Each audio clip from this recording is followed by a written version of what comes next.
Jonathan Brunasso. What has that really brought to your life, to your community, to your circle? Yeah, that's a deep question. I remember, Frank, seeing you guys on a Mexico home build 7 years ago, and I had never done one. That's the ultimate goal. What more could you want with this driven life? If you work as hard as you can as what's in front of you, the next door will open or someone will tap you on the shoulder and take you to the next place. I said, hey, there's this thing that I think I could do. Powur Solar, I was scared. I felt the friction. I felt I didn't want to pull away from my comfortable W-2 job I knew my whole life. And he basically said, do you see yourself doing what you're doing in 5 years? Welcome to the Giving Business Soul podcast. In this time of great change, we need a new blueprint for business, one rooted in soul. Here, we explore consciousness, metaphysics, human optimization, and Christ teachings with individuals and guests who embody this philosophy. Join us as we bridge business and soul. All right. Welcome to the Giving Business Soul podcast today. I have the honor of interviewing and meeting with a great friend and a great partner of mine in so many ways. This is Jonathan Brunasso, a powerhouse in the solar industry, real estate, and leadership. This is a great accolade, but he is the #1 all-time sales rep for Powur Solar, a 7-figure team leader and a mentor to thousands who are looking to build their own successful solar sales teams. Over the last 10 years, Jonathan has not only scaled his own business, but also has become a major advocate for philanthropy, working with organizations like Prosperity Homes and Baja Bound to build homes for family in Mexico. So today we're going to be diving into his journey from top performing sales professional to leader, entrepreneur, and impact-driven visionary. We'll talk about success, flow states, discipline, and what it truly takes to sustain wealth, purpose, and growth. Jonathan, welcome, man. It's an absolute honor to have you here. As a way to get us started, I'd like for you to share, what's on your heart. Someone listening to this in the future, in 2025, what is your mission for this year and ultimately over the next decade? Yeah, thank you, Frank. That's quite an introduction, man. Thank you, ChatGPT, for helping with that introduction. I was like, wow, that's a lot of accolades. But no, it's a pleasure to be here, watching your podcast, being a part of Giving Business Soul all these years. What's coming up for me a lot lately is just being able to hold the light, hold the energy as a leader, right? I think right now it's needed more than ever. A lot of industries, real estate, entrepreneurs, lending, solar, there's been headwinds. And I think leadership and having the vision and where we're going and holding that motivation is really key. So for me, being in the solar industry for 10 years now, I'm just excited about the future and solar doubling in the United States in the next 6 to 7 years. So big goal there, but holding it with leadership and philanthropy with the team is exciting. And as you said, a few accolades at Powur, being #1 contracts. In the 4 to 5 years, I'll be hitting 500 contracts. I've won 3 cars at Powur in the summer sales contest. It's been a journey, going from nothing to a top 10 nationwide company. But I think more than that, it's the fulfillment of having, a dozen 7-figure commission earners on the team in just 2, 3, 4 years, right? Wow. So individuals that have earned that while helping the planet, while helping the families, while helping homeowners, and then weaving in philanthropy, thanks to you and your organizations. So you often say chop wood, carry water. My mantra this year is let's not overcomplicate it. Let's chop wood, carry water. Let's do the actions that have got us here. Let's continue those. And in my world, it's sales up, cycle times down. If someone is selling 5, 6, 8 deals a month, whether it's real estate, solar, lending, do you really have problems? Probably not. Probably not. Like any little thing that's coming up is probably not that big of an issue. So that's kind of my mantra. That's what's on my mind. And that's my goal for this year and for some years to come. That's beautiful, man. Well, that's why I was so excited about meeting with you today, just because, being able to witness your evolution as a friend, as a guide, to see what you've accomplished with Powur. On the business side, what you've done, as you said, #1 sales guy, what you've grown own, the 12 seven-figure earners underneath you. That's all amazing. I mean, that's fantastic. And, the reason it's such excitement for me is because obviously the weaving in of philanthropy, that, as you know, is the main mission that Giving Business Soul has, is to inspire other entrepreneurs to integrate philanthropy into the way that they do business so that they can come into this place that you mentioned, into fulfillment, into purpose.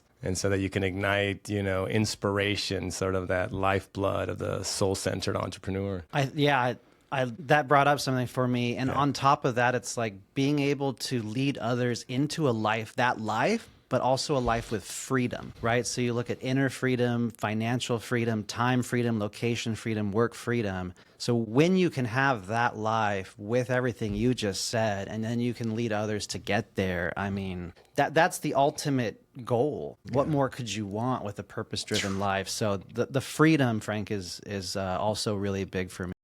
Yeah, I get chills literally running through my body, and because of that, because you've been someone that's been holding that flag as well and championing other people into it and letting them discover just how beautiful it is when you do great work in the world, like good ethical business, and then you're profitable, and then you can give back. I mean, it's just like you help the planet, you help humanity, you help yourself, you help your community. And beyond that, you develop reference points. I'm sure there's so many of those salespeople that you have taken there that are now telling their friends and their families about what they did. And that's a chain reaction that Giving Business Soul has been here, activating. So I think, as a somewhat of a side note, thank you, man. Thank you for doing that. You and your brother, what you guys are doing is absolutely amazing, and weaving philanthropy into Powur, an organization that's incredible, an absolutely incredible organization. When I first found out about Powur, the decentralized approach to solar, saw your leadership in Jonathan Budd and Jim Bunch, I was like, oh my gosh, Yep. didn't you select the most perfect company, And, I had the pleasure to go down to your first impact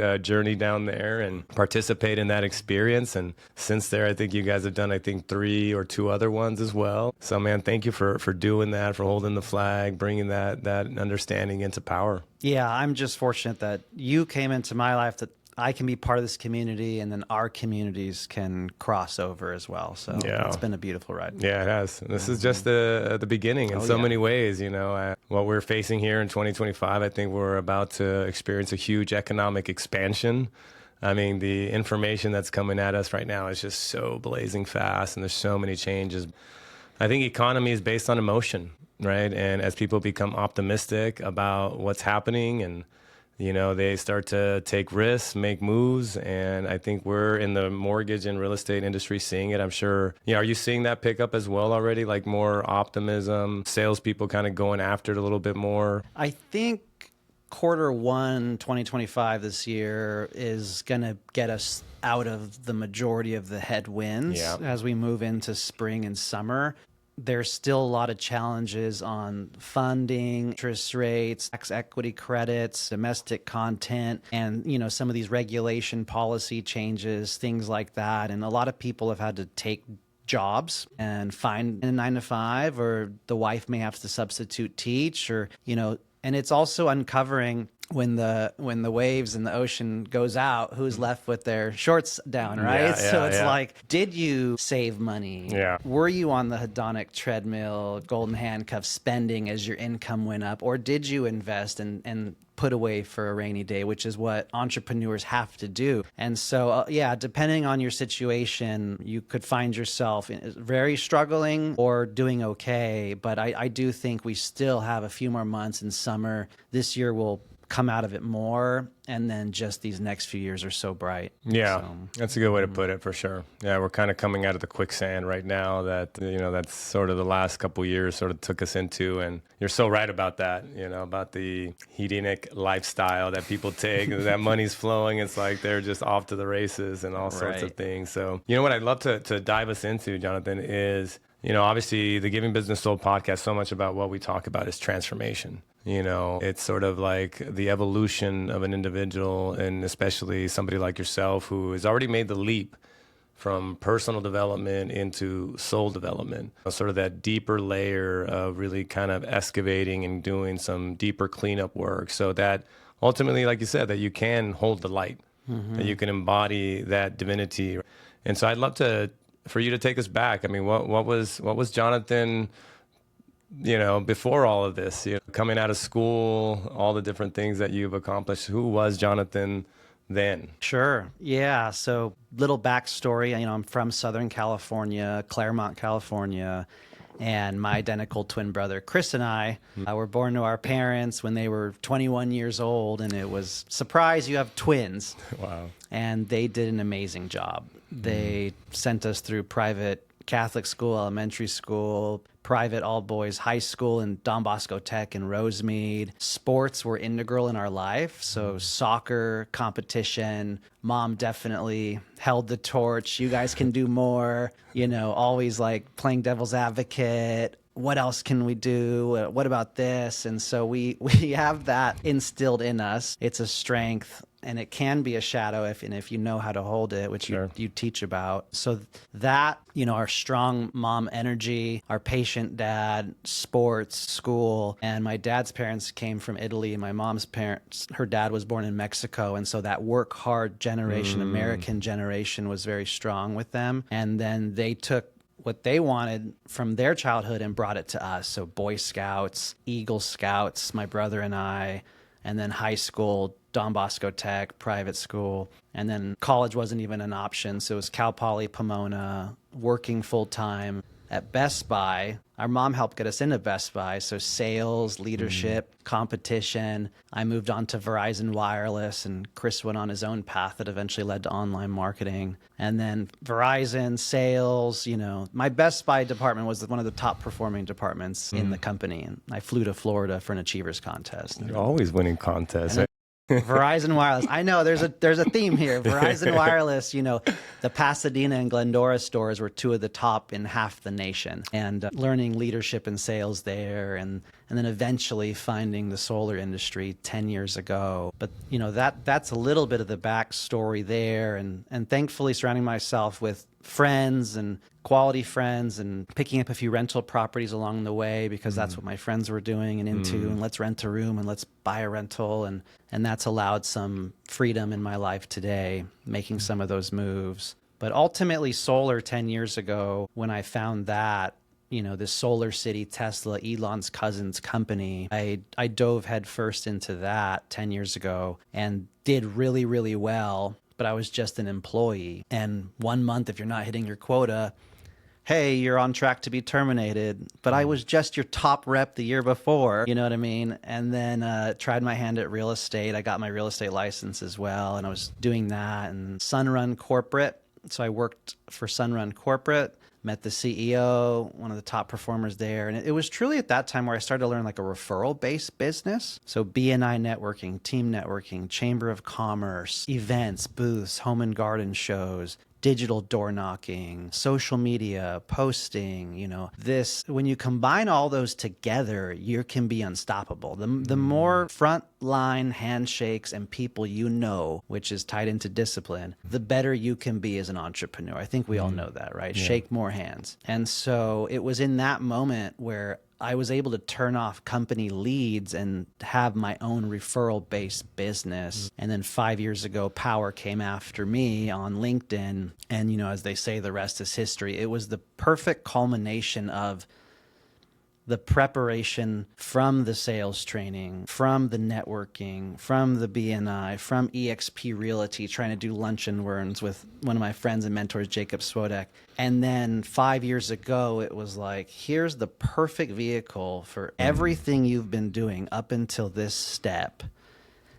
And just the stars aligned, right? So, I mean, a broad topic, of course, is just you never know all the steps that's going to bring you to the thing that's going to arrive in front of you. Yeah. So. Yeah. Wow. Well, a little bit unpacked there, but I think as a starting point, your parents, man, that they certainly sort of, integrated the pedigree I mean, all the way through from the schooling to just the guidance and the preparation, church. Altar servers. Yeah, I mean, Boy Scouts. I mean, it's just perfection. Almost a little too much. There's a little bubble. Almost too much. I could see that. But, you know, certainly, but like I think Steve Jobs says it in his commencement speech in Stanford. He says you can never really connect the dots, you know, moving forward, but you look back and you really kind of can easily see that everything was in sort of perfect alignment to arrive you to these moments where they're just massive catalysts, you know. And so with Powur coming 5 years and, you know, ago, all of these different things culminating,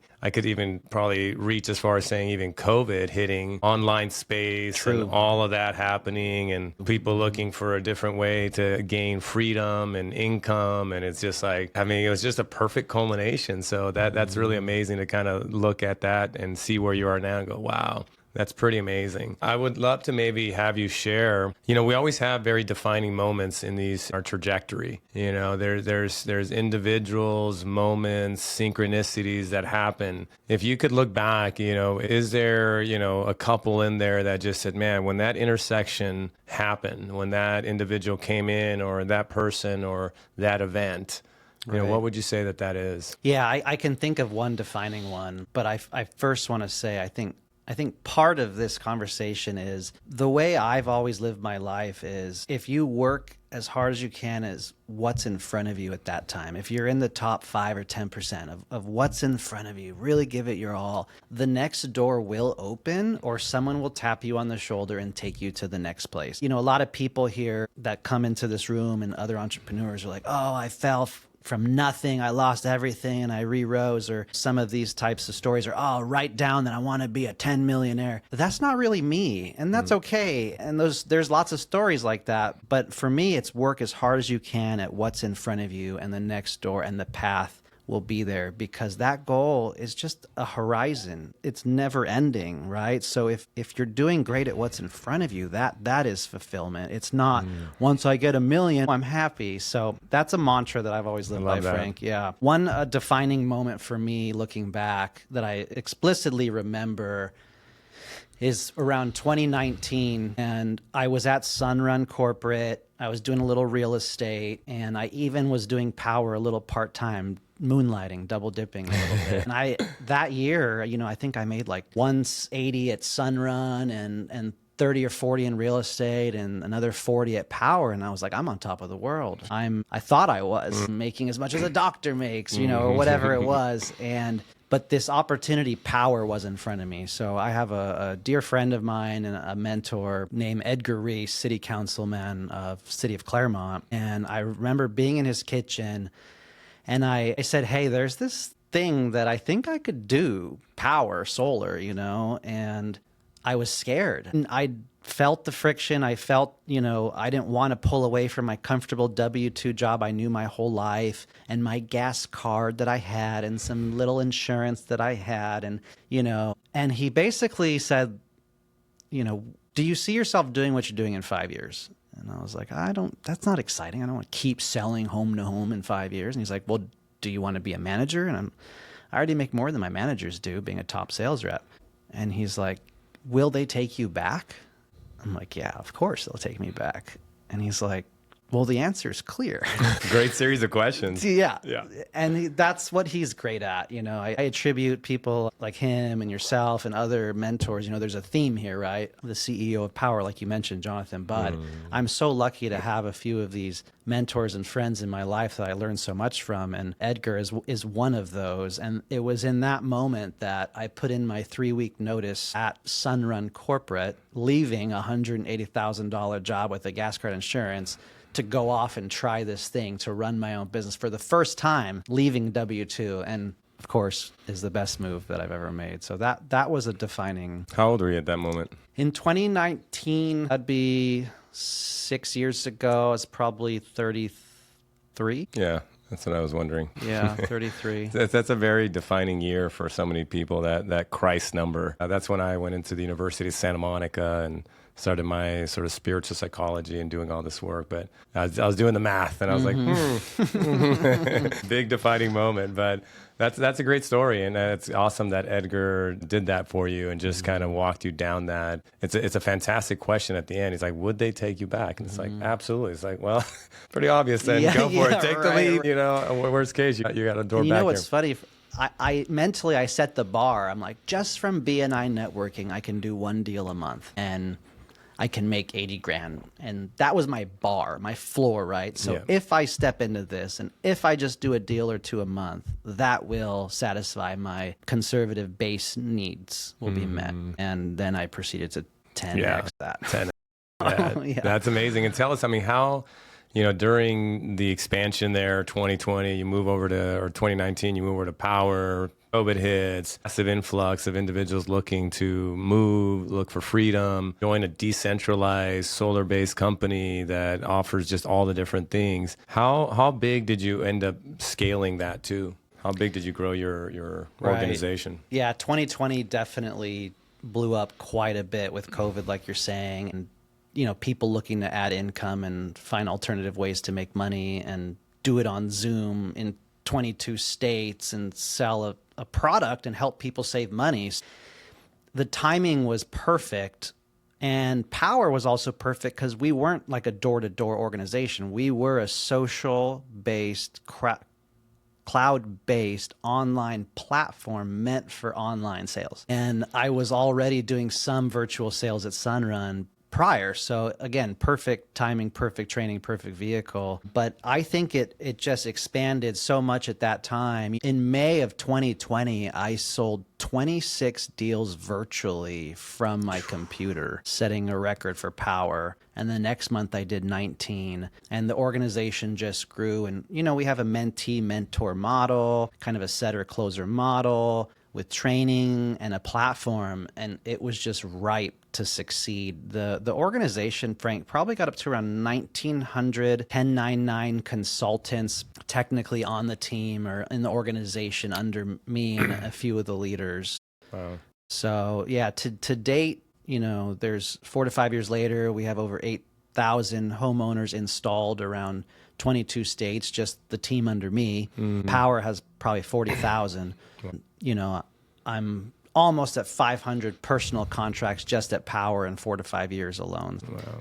That's, the team was at its peak and crushing then. And then the last 12 to 18 months, as we know, there's been some headwinds, but now we're refining, tweaking. It's caused regulations and technology to improve. And so I think we're going to come out stronger. It's just been a little deep lately. Yeah. Well, and I think when you go through an expansion like that, I mean, you guys were Inc. 1,000, 4 years in a row. Like, I think you ended up hitting the top chart at like 42, 43 at one point. Right, yeah. And so, you know, I mean, that's just like such a rapid expansion. And I think now you're just kind of going through a bit of a consolidation.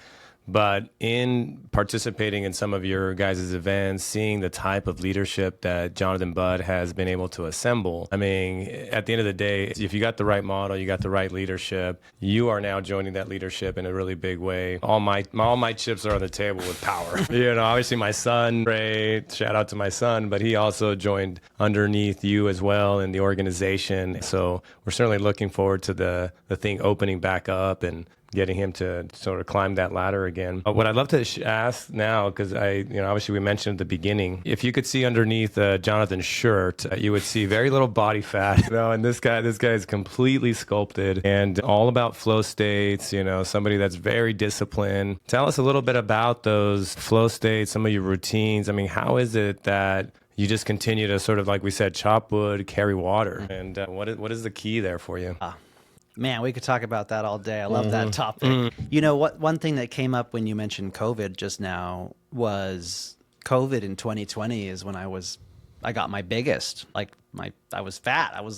I'm only 5'8" or 9" on a good day, depending on the shoes. You know what I mean? Decompression of the spine. You're like 5'9". Yeah. So I got up to 201 pounds, Frank, and I was pretty big, don't show any pictures. Yeah, I was going to say, put a picture in there, Jacob. Don't show any pictures. But yeah, I think it was 2020 or 2021. You did a 90-day not men's, or maybe it was a men's initiate program. Oh, that was a men's initiate program. Yeah, where you did 90 days, no grains, no alcohol, no numbing, no drugs, this sort of thing. And the gyms were closed during COVID, and it was so tough. And why not just be on your computer all day long and have 2 drinks at night? What else are you supposed to do? And, numb yourself in other ways or whatever that is. And so that's what happened. But thanks to that program you did, coming out of those 90 days, I remember being on a hike in Big Bear, and it was just, I was like, whoa, that's awesome.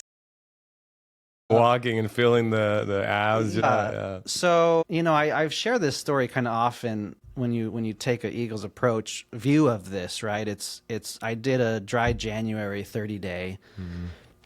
And, you tinker, right? You'd learn these tools on the tool belt. Then I did your 90-day. And then the following year, I did a 30-day, no alcohol. And I changed the relationship with grains. When you do it for 90 days, like you teach, it's not just a 30-day, yay, let's celebrate and get drunk. And that just doesn't make sense. But props to you if you did 30 days. But you have to go longer to change the relationship with it like you teach, right? So coming out of these, I would change the relationship, and I would be more mindful of these grains and pesticides and processed breads and all this stuff. Like, man, what was I eating, or what was I ingesting? And then one pivotal point for me was my birthday. What was it? Probably 2.5 years ago, I said, if I want the best version of me, inside health, exterior visual health, and career, that alcohol just doesn't really serve that.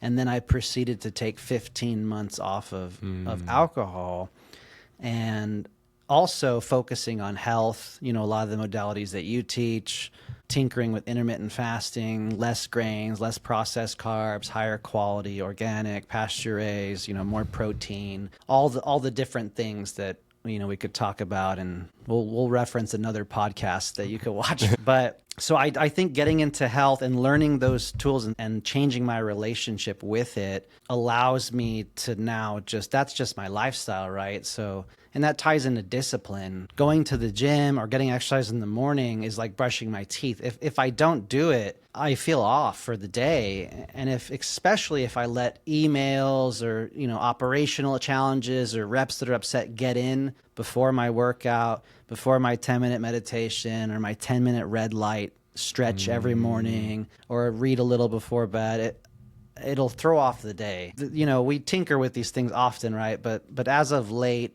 I charge my phone outside of my bedroom most days. Yeah.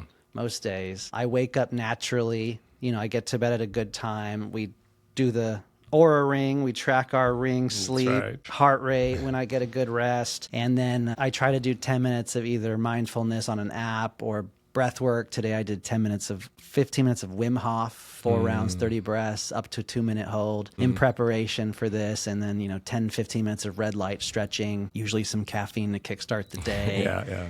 And so, just nice. all the different ways. But I think discipline is also an overriding theme to that. Are you willing to do the hard work? Discipline, I think, is the biggest form of self-love, right? And freedom. I'll say that again. Discipline is the biggest form of self-love and achieving freedom. And you know that more than anybody. Your abs are way better than mine. I don't know. We're starting to compete. We're going to have to go on a stage soon here together. Comment below. What's your vote? Exactly. Right. That's awesome. Yeah, but I'm glad that you're sharing sort of routine and also saying that aspect about self-discipline being the highest form of self-love, because it's so true, so self-evident at some point. In the beginning, people have a weird relationship with discipline. It feels rigid and structured, and there's a disdain for it because of those things. But once you really begin to tap in just how great you can feel inside of the human body, these ecstatic states that go way above alcohol, way above cannabis, way above the pornography, all these different ways that we numb. And you start to fall in love with those states. Right. You just want to keep redoing them, that's just kind of the life, as you said. It's a lifestyle. It feels great. You're always almost like radiating And it's magnetic energy. Other people see it. I would love for you to share stories about that, because my sense is that you've probably grown a big part of your organization based on people seeing the type of leader you are. It's just, you're connected, emotionally intelligent, you're disciplined, you walk the walk, you talk the walk, all of it. How has that really translated in business and helping you grow your organization? Yeah, that's a great point, in acknowledging that, especially with leadership, that you can lead from your authentic self, but you can have success and you can be physically in shape, right? It doesn't have to be one or the other. Recently, someone told me, I haven't been to the gym for 90 days, 100 days. I'm just too busy with work. I'm like,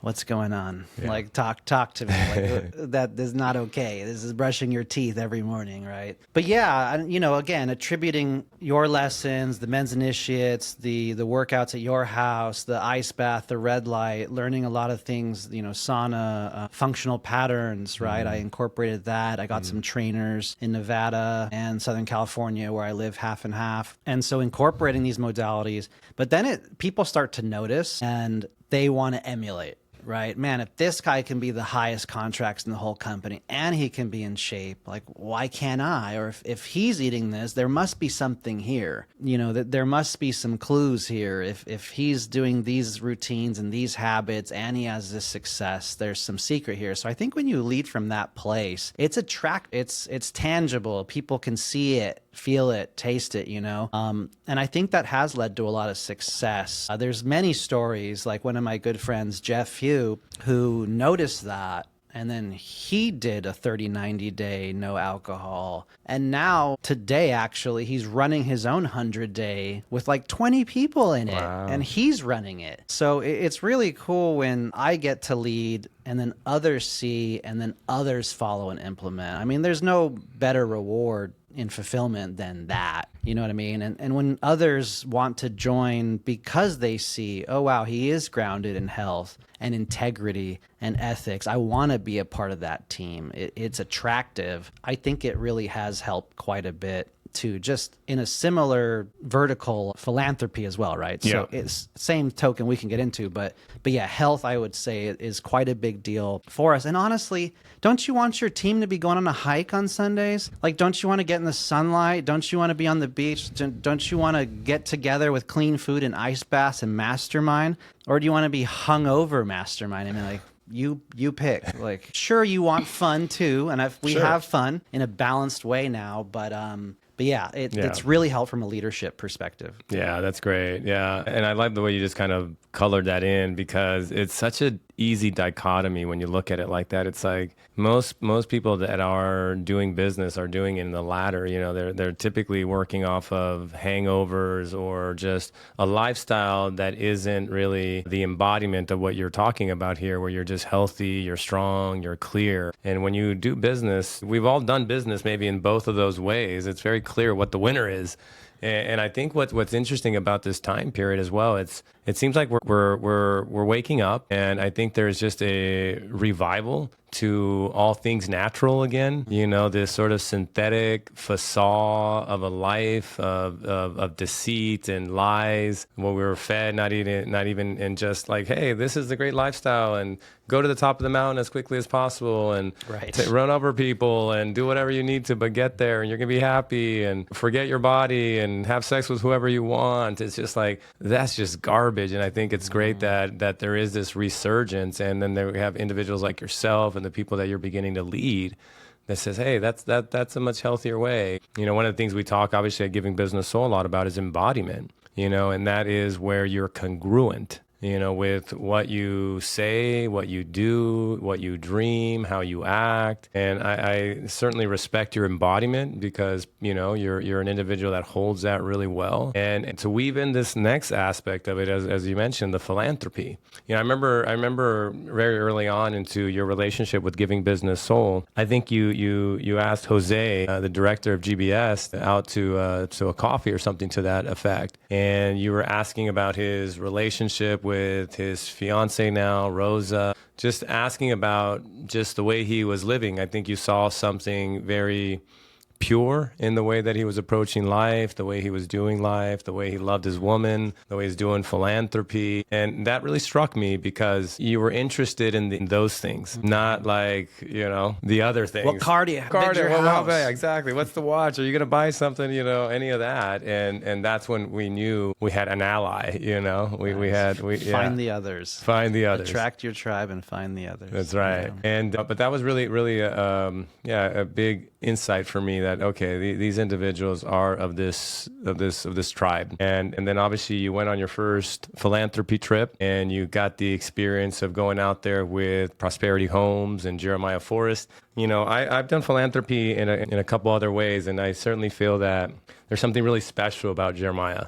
He's got really a very pure golden heart. And when that guy opens that thing up and he does the philanthropy over there, there's just a texture in the room. There's something very unique, very special. Tell us a little bit about your experience with philanthropy, with Prosperity Homes. What has that really brought to your life, to your community, to your circle? Yeah, that's a deep question. It's such an integral part these last few years. I remember, Frank, seeing you guys on a Mexico home build 7 years ago, and I had never done one. I'm like, man, they're in Mexico. There's dirt floors. They're up on these beams building something. It just seems so foreign. Like I couldn't relate to it. I didn't have any experience with it, right? So it seemed foreign, almost scary to like put myself out there or just commit. And a lot of people do have hesitation on safety or Mexico or some of these other things, it's normal, but it is totally safe. I mean, I think I've done probably 14 or 15 builds now. It's been quite a journey. Yeah. So,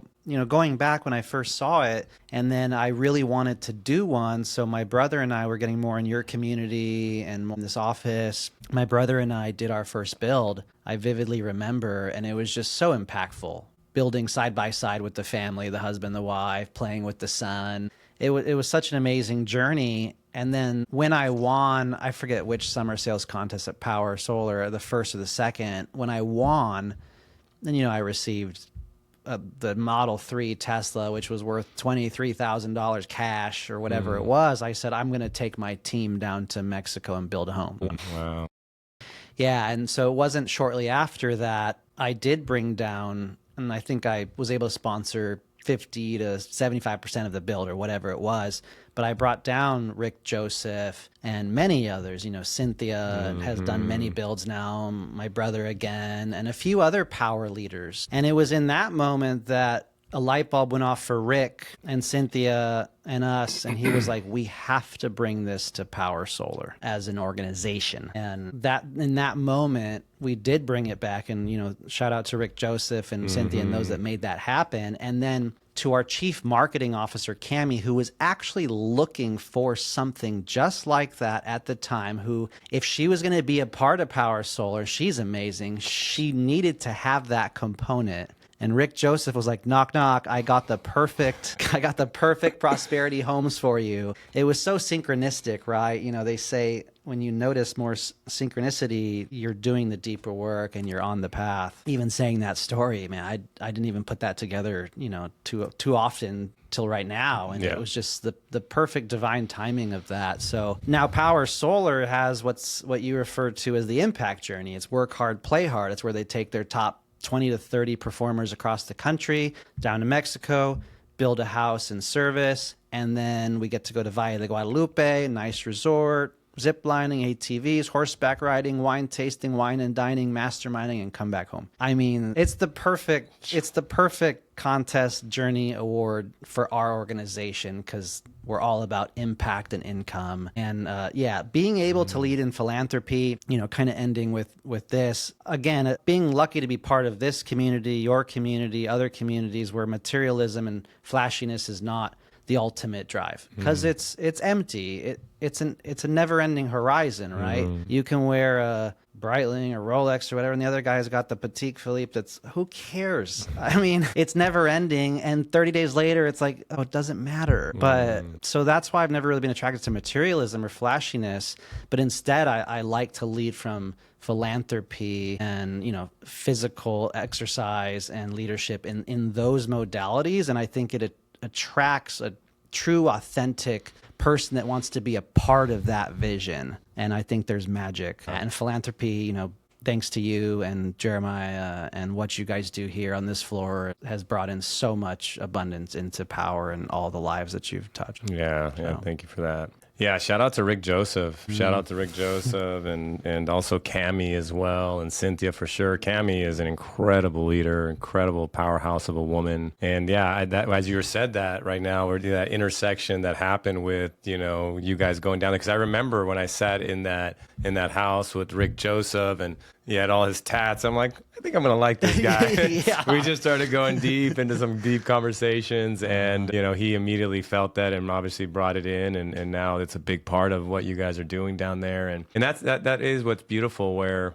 you know, when you have, when you lead in this way, like you're either going to really sort of meld into the group in that way, or it's just going to kick you out. It's like, it just doesn't. Right.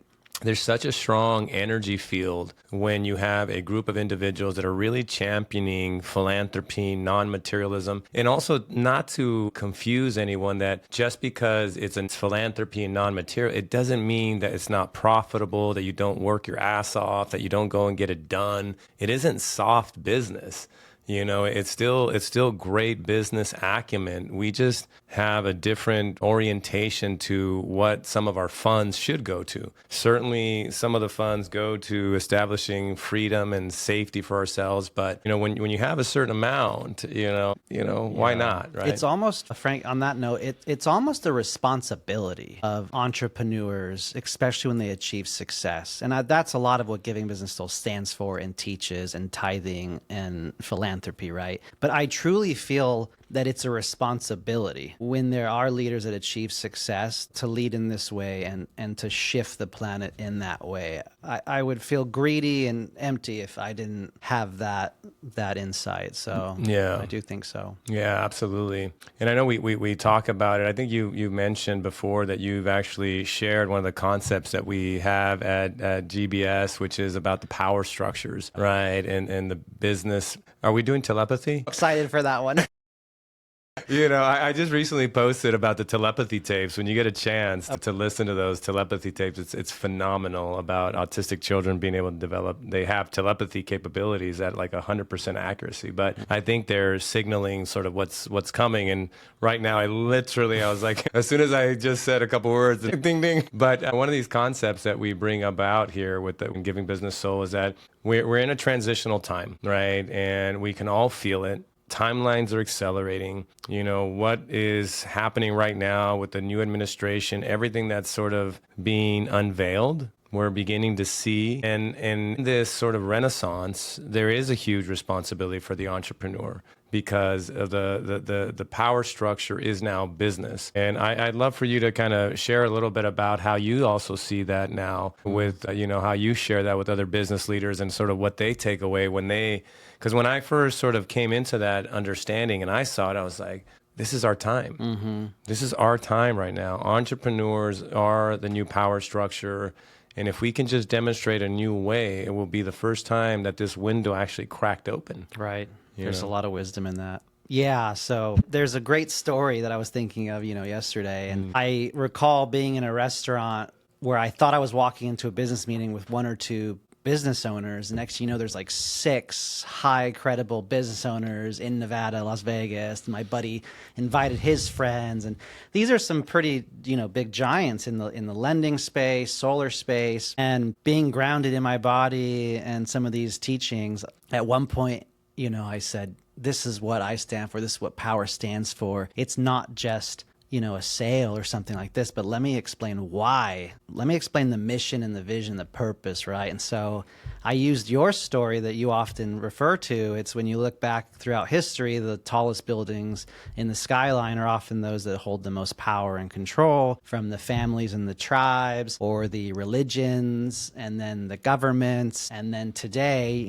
the tallest buildings, the Facebooks, the Apples, the Twitters, the Elons, especially right now with the new administration, right? We're seeing it unfold. The Dr. Oz's and the RFK Juniors and all these different business people are now getting more control, to your point.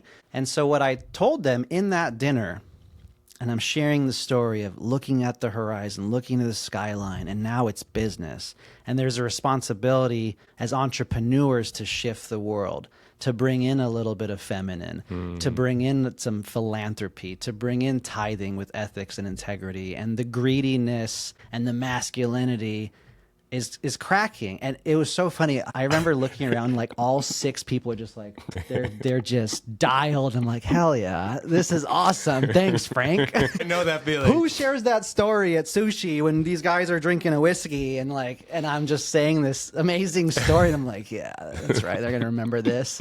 But at the same time, it's so true. And to your point earlier, we talk about this, and Annabelle talks about this, and Betty Kovac's podcast I watched that you did was really insightful. There is an awakening going on, likely more than prior eras, where people are realizing the old oligarchy and hierarchies and the government I thought was protecting me and the company I thought had my back with my fire insurance, and it's all guys.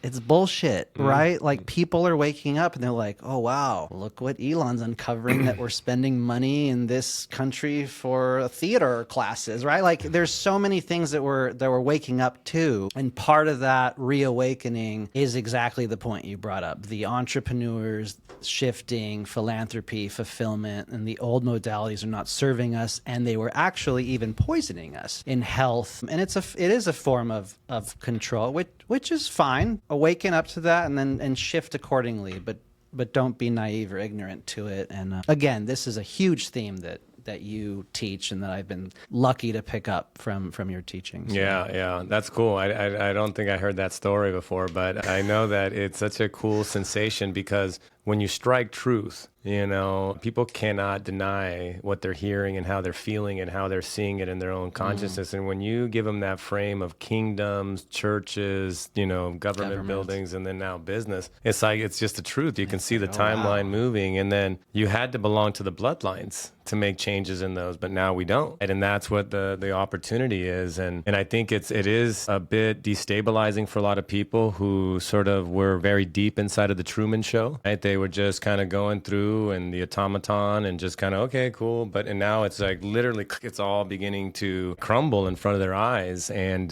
so I think moments like this, individuals, leaders, people that have been preparing, giants, individuals that will leave their mark, this is a time period. And so it's an extremely romantic time to be alive, when you can see that what the opportunity really, really means.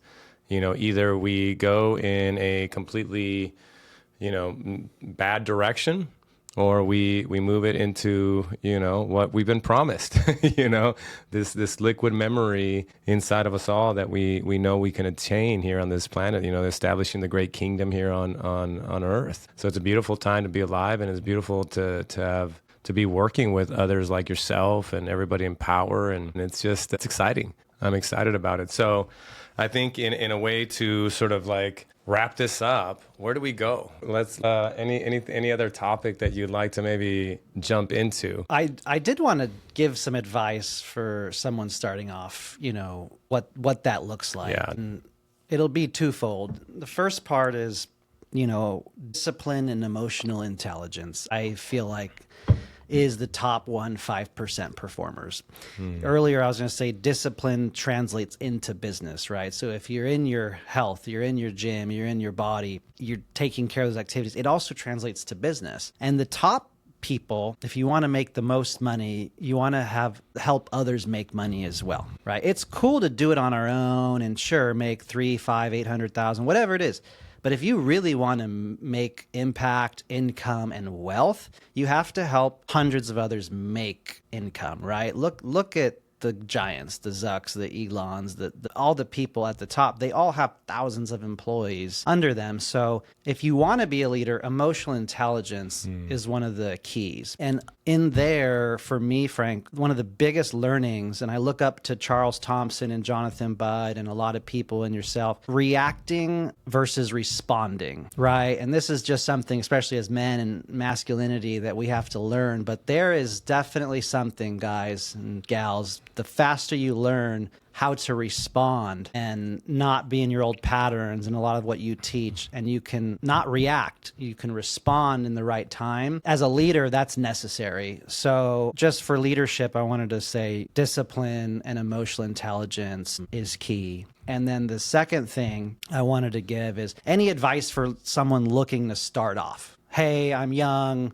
I want to get into entrepreneur business, I don't know what to do. A lot of times it's someone that has a side hustle or they're working part-time, maybe it's Best Buy, Verizon, or wherever it is, a server at a place, right? But I would focus on your side hustle, whether that is solar or loans or real estate. So one of my biggest advices for a younger person starting off is get in the office with a top performer that's making 4, 5, 800,000 or more, that has learned how to brand themselves in today's social media, podcast, online image, networking. And you need to put in the time and the work to be in that office and grind it out, ask what you can do for them, and maybe have your side income or maybe make minimum wage. And you want to shadow them on appointments.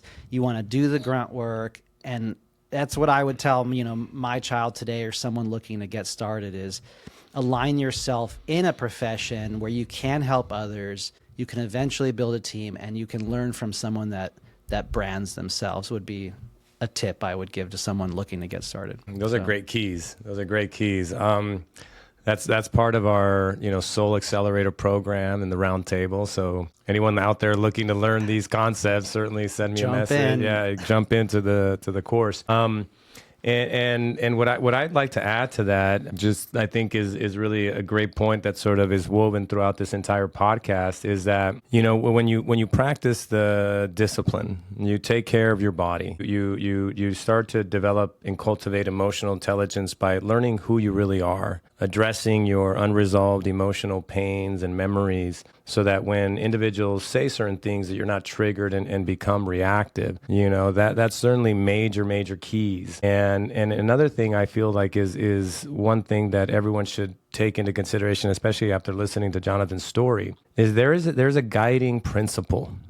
There is, an organizing principle, a Holy Spirit, or whatever you want to call it, that is constantly guiding your life. And I believe that it gets activated when you're honest, when you work hard, when you want to do good deeds for the world. And your role is just to, like you said, do your best, be honest, give it all you got, and pay attention. See when someone taps you on the shoulder, offer something very unique, and then have the courage to walk through it. Understand that you've been prepared, that this is sort of you've earned the next step.